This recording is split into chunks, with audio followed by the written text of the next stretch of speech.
E aí galera, sejam mais uma vez bem-vindos ao canal. Desde já eu quero agradecer de coração você estar aqui para assistir esse vídeo, no qual iremos hoje gravar sobre mais um tema para a playlist da nossa certificação Java.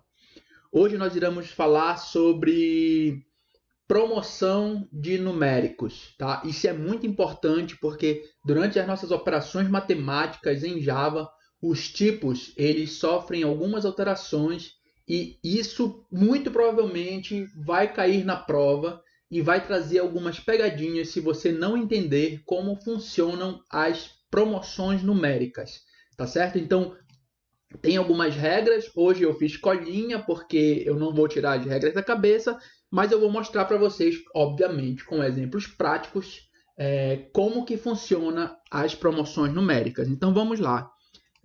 Criei aqui uma classe, tá? Para a gente poder fazer nossos testes.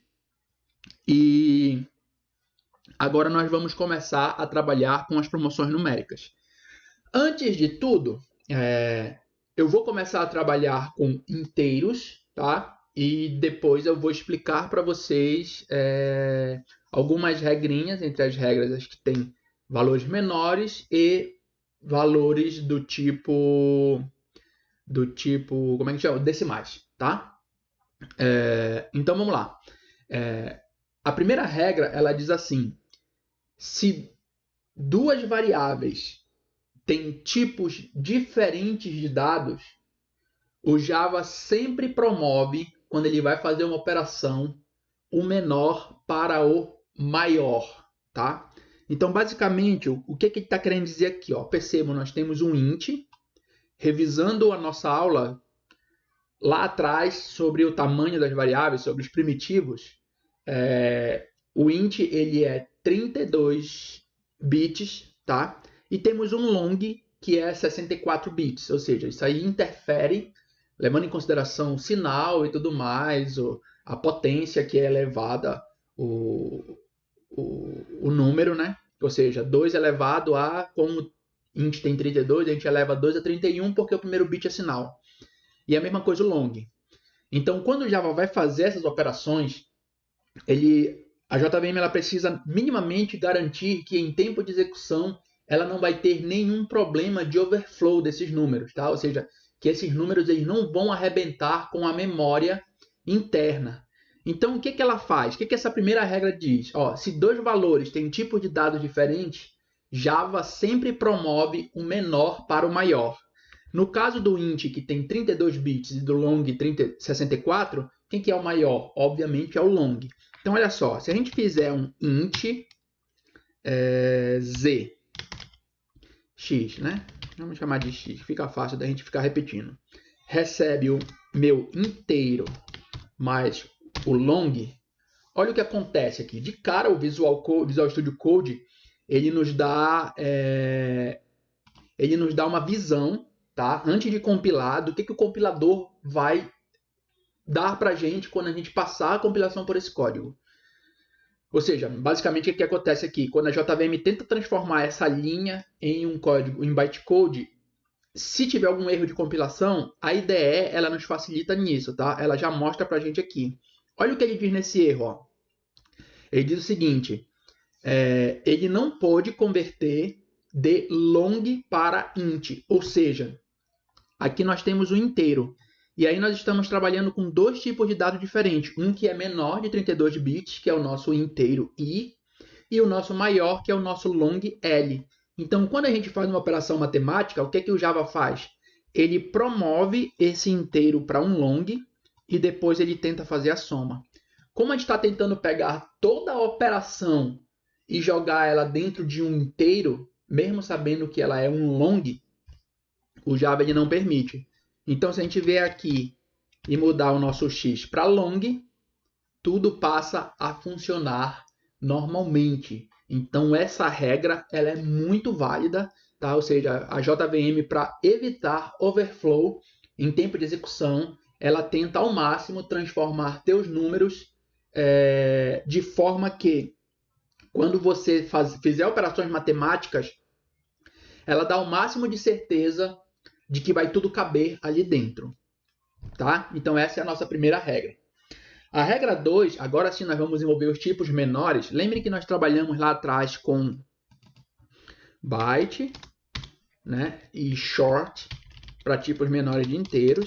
E aí o char entra aqui nessa combinação, só que o char, como eu falei para vocês, a gente vai ter uma aula específica só dele para você entender como que o char interage com inteiros, tá? Porque é um tema um pouquinho mais extenso, tomaria uns minutinhos que não cabe aqui nessa aula. Então, basicamente, olha só, se eu fizer um byte mais o short, o que a nossa próxima regra diz? Ela diz assim, tipos menores são primeiramente promovidos para inteiro a qualquer momento que são usados, mesmo que nenhum dos operadores seja inteiro. Ou seja, primeira coisa que a gente tem que entender aqui é o seguinte, ó. Esse cara, quando ele entrar numa operação, ele primeiramente, antes de qualquer coisa, ele vai ser promovido para um inteiro, independentemente de qualquer outro operando que esteja posterior a ele. Como é que a gente vê isso acontecer? Lembrem que lá pelas regras do tamanho, um short, tá? Eu vou mudar agora aqui um short, que é o nosso x qualquer, ele vai de 32.767, se eu não me engano, de menos 32.768, eu acho que é isso, tá? Até 32.767 por conta do zero, né? Então, um 10 mais 5, obviamente, ele vai caber dentro de um short, certo? Afinal, vai dar 15, e 15 muito com certeza está dentro próximo, está dentro desse range aqui, tá? Então, só que, olha só, quando a gente fizer o nosso I mais L, olha o que acontece, pessoal. Não deu certo. Por que não deu certo? Por que não, isso aqui não vai compilar? Por conta da nossa regra 2. Tipos menores como byte, short e char, eles sempre são primeiramente promovidos para inteiro. Então, o que acontece? Ó? Se a gente vier aqui, olhar o nosso erro, o que ele diz? Não pode converter de int para short. Então, percebam, né? A nossa regra de operação matemática, ela é importante e não tem. Isso aqui é importantíssimo para a prova, porque o Java a prova vai tentar te pegar com essas pegadinhas que acontecem na JVM. Você vai olhar, um byte mais um short, pequeno, obviamente cabe dentro de um short. Ela pode ser ainda mais agressiva, ela pode fazer isso aqui, ó, 0 mais 1. E aí, tipo, é um número tão pequeno, que a sua mente pode ir diretamente para, com certeza isso cabe dentro de um short, né? Ou, com certeza, um 0 mais 1 cabe dentro de um byte. Não tem como. Só que se você não se atentar para a regra dos inteiros pequenos, que eles sempre são promovidos primeiro para um int, antes de serem atribuídos a qualquer coisa, ou antes de serem usados na operação, você vai cair numa questão besta. Entendeu? Então, basicamente, como é que a JVM faz aqui quando ela chega nessa linha aqui? Ela diz, temos uma operação matemática. Então, converte esse número para um inteiro, mesmo sabendo que ele é um byte. Converte esse número para um inteiro, mesmo sabendo que ele é um short. Quanto é o inteiro I mais o inteiro L? O inteiro I é 0, o inteiro L é 1. Então, dá 1. Só que eu tenho 1. Quando eu tento jogar um inteiro dentro de um byte, a JVM diz assim, ó, isso aqui é perigoso. Por quê? Porque lá na frente eu posso, em algum momento, se esses dois números forem uma entrada de dados, eu posso quebrar a minha operação, já que eu tenho dois inteiros trabalhando. Então, se eu tenho dois inteiros trabalhando, é melhor eu nem arriscar e nem deixar que um byte receba o valor dessa operação. E aí a operação, a nossa compilação quebra. Então, esse código ele nem compila. Não é que ele vai dar um erro em tempo de execução, ele não compila, tá certo? Então, para vocês verem funcionando, a gente cria o nosso x como um inteiro e agora sim ele recebe a soma de um byte com um short, mesmo que esse número seja bem pequeno por conta da regra de promoção numérica. tá certo? A nossa próxima regra, ela diz assim: se um dos valores é de ponto flutuante, toda a operação será convertida a ponto flutuante. Então, vamos lá. A gente tem 10 aqui, a gente tem 32 aqui, tá? E aí eu tenho, na verdade, aqui é o meu int, né? Aqui é o meu long. E agora, olha só, eu tenho o meu int mais o meu long. Eu estou jogando dentro do meu long. E aqui eu vou vir fazer o seguinte, ó. Olha o que acontece. Ele não deixou. Por que ele não deixou? Eu tenho meu i mais meu l, né? E eu estou jogando dentro de um long. Estou somando com 1 de ponto decimal. Eu podia mudar isso aqui, para vocês verem que não é interferência, é o tamanho. Olha só. Eu estou somando com 0.1. Eu estou somando com 0.0. E ele não está... Ou seja, no final dessa operação toda, tudo que eu tenho é meu i mais meu l, tá? Não mudou em nada, ou seja, no final de tudo isso eu vou somar com um zero de decimal, e o zero de decimal não vai mudar a minha soma original, tá? Só que ainda assim o compilador da JVM ele não deixou a gente inserir isso num long. Qual que é o erro que dá? Aí, ó, não pode converter, tá? Vocês não estão vendo? Ó, é essa string aqui, pessoal. Não pode converter de double para long, tá? Por quê?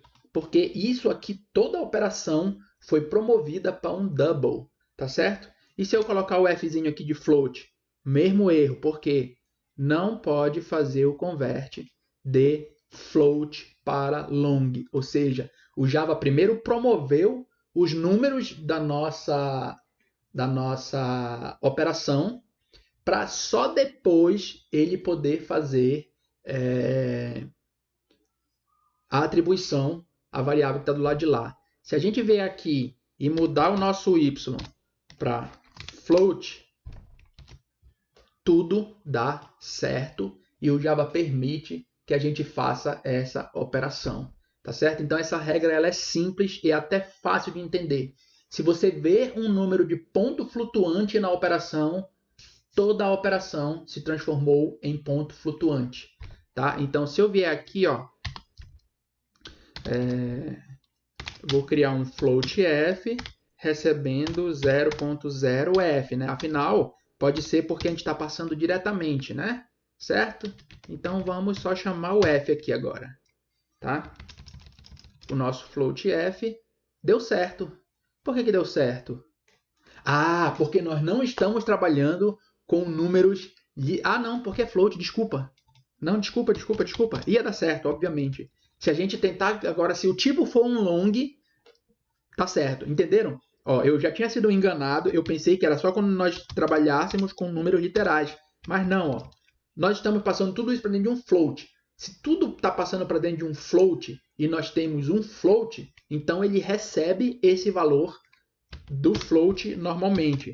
Se a gente passar um long, que é o nosso maior inteiro, ele já não recebe. Por quê? Porque a operação toda foi convertida para ponto decimal, ou seja, toda a nossa programação, toda a nossa operação, ela virou do tipo float, beleza? Então é isso que essa nossa regra, que a nossa terceira regra diz. Se qualquer um dos valores da operação for um ponto flutuante, então toda a operação passa a ser ponto flutuante, tá? Que são os nossos números decimais. E a última regra, pessoal, ela diz assim, ó. Após todas... A gente já viu ela funcionando. Após todas as promoções ocorrerem e os operadores terem o mesmo tipo de dado, o resultado da operação será do mesmo tipo de dado dos operandos. Tá? Então, assim, foi exatamente isso que a gente mostrou aqui, ó. Aquilo que eu expliquei para vocês lá em cima. Tá? O que é que o Java faz? Ele faz o seguinte... Ele analisa essa expressão e ele diz assim, tem um float, então é o maior operando que existe, é o maior tipo de operando que existe? Então tudo tem que ser float. ele converte o I para float, ele converte o L para float e, por último, ele faz a soma dos 3 caras. No final de tudo isso, ele diz assim, beleza, agora eu tenho um float e vou tentar atribuir a uma variável que é float. Opa, posso fazer. Não, vou tentar atribuir a uma variável que é long. Não posso fazer. E aí ele dá um erro em tempo de compilação para evitar um overflow em tempo de execução. Beleza, galera? Então, ó, ele faz isso aqui e ele já nos ajuda a ter um erro de conversão em tempo de execução, a evitar um erro de execução, um erro de conversão em tempo de execução. Beleza? Então, é basicamente isso que essa regra diz. Há exceções à regra? Tem. Eu achei uma exceção a essa regra. Qual que é? Olha só. Quando a gente está trabalhando com... Deixa eu manter isso aqui, né? Eu vou só comentar. Quando a gente está trabalhando com byte ou short, tá? 0. E aqui eu tenho um short S também recebendo 0. Opa, não, 0. Tá? Lembre que eu falei que qualquer operação, né, vai primeiro transformar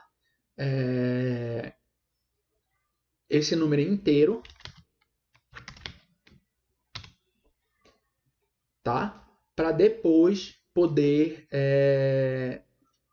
atribuir a uma variável. Então, olha só, se eu vier aqui e fizer isso aqui, por exemplo, opa, isso aqui não, né? Isso aqui, lembre que nós temos uma operação matemática, na verdade não, peraí,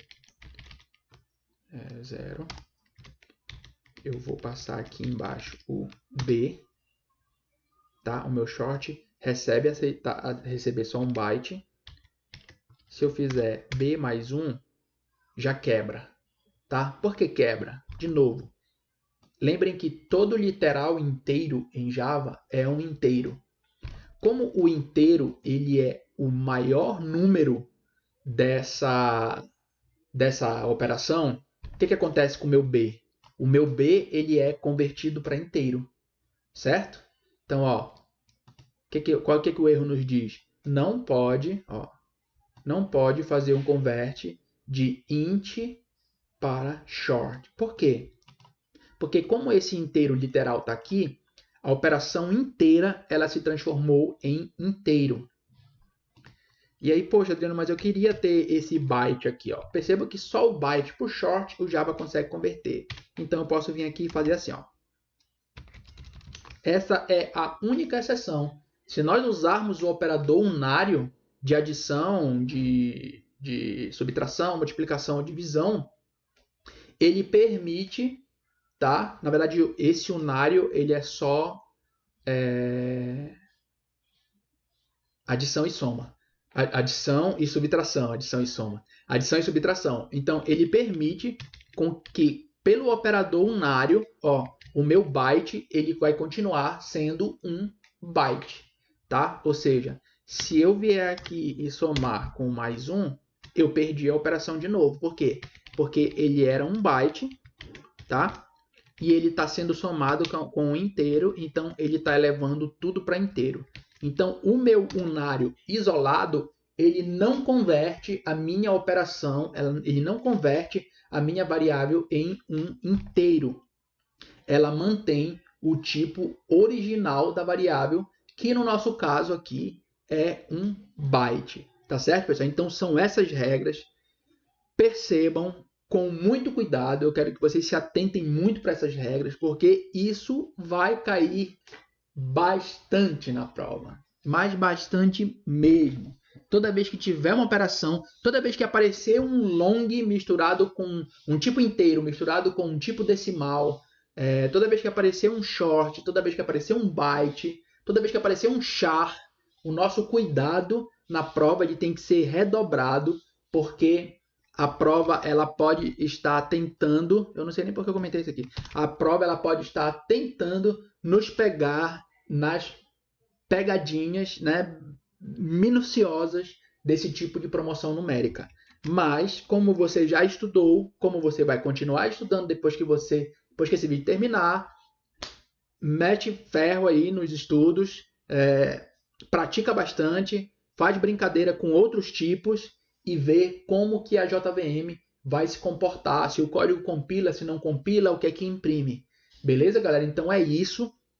Muito cuidado nas promoções de números, porque o Java ele vai tentar, a prova ela vai tentar te fazer cair nessa pegadinha do Java da JVM. Beleza, galera? Então é isso, por hoje é isso. Não esquece, por favor, de compartilhar esse canal com aquela pessoa que você sabe que está querendo aprender a programar ou que está interessada em tirar a certificação Java. Beleza? Então, pessoal, muito obrigado, um abraço. Não se esquece, meus contatos estão todos aí embaixo. Qualquer dúvida, fica à vontade para entrar em contato comigo e a gente vai tirar essas dúvidas, beleza? E não deixa de dar teu feedback. É isso, galera. Beijo no coração, um grande abraço e até a próxima.